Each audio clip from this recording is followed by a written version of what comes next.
Thank you, Corinne. Why go to Brownsville, Texas specifically?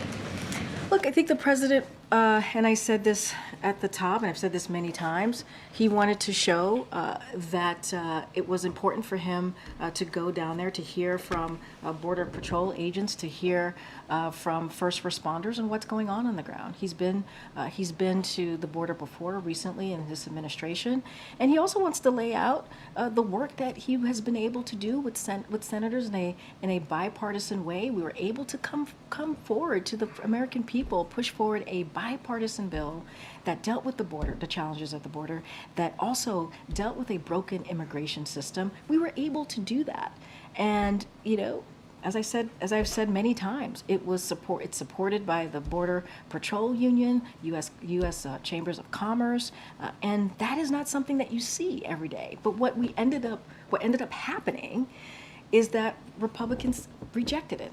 They rejected it because of the last president and the politics around the last president.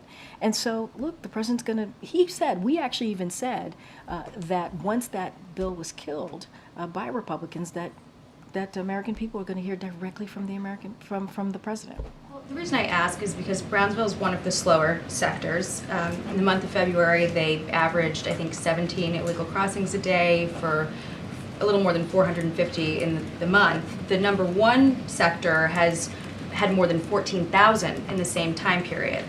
This administration has often criticized Republicans when they go to the border and hold similar press conferences as saying that they're doing publicity stunts and photo ops. So how is this any different? Oh, it's very different. What House Republicans have done is nothing, absolutely nothing. If anything, they consistently get in the way.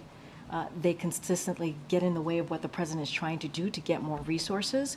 They are turning this into a political stunt by listening to Donald Trump and saying that they need to kill it. This is what they've been doing, and making it political. Where the president got his team, directed his team to work with senators, both Republicans and Democrats, to get a bill done. The president's not going to actually see the parts of the border where it's actually really bad. I think you're missing the point.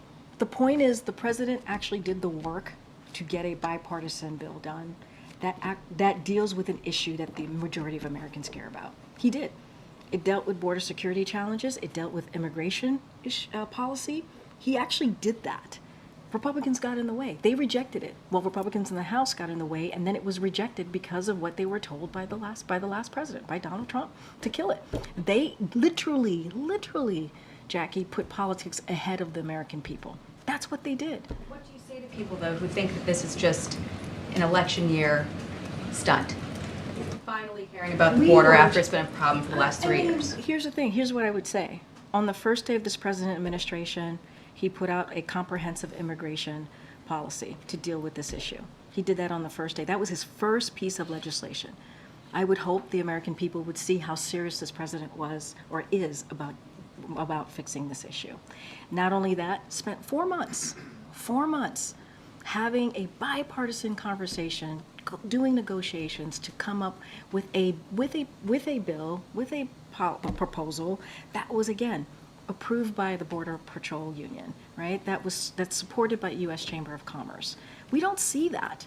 And that's because of the president's direction of what he was able to do, because he got involved and worked with Republicans and Democrats in the Senate.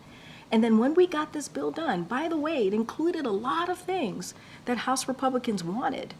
When we got that done, it was rejected because of politics. I mean, that's where we are. That is where we are. So the president's going to make that very clear and take it directly to the American people.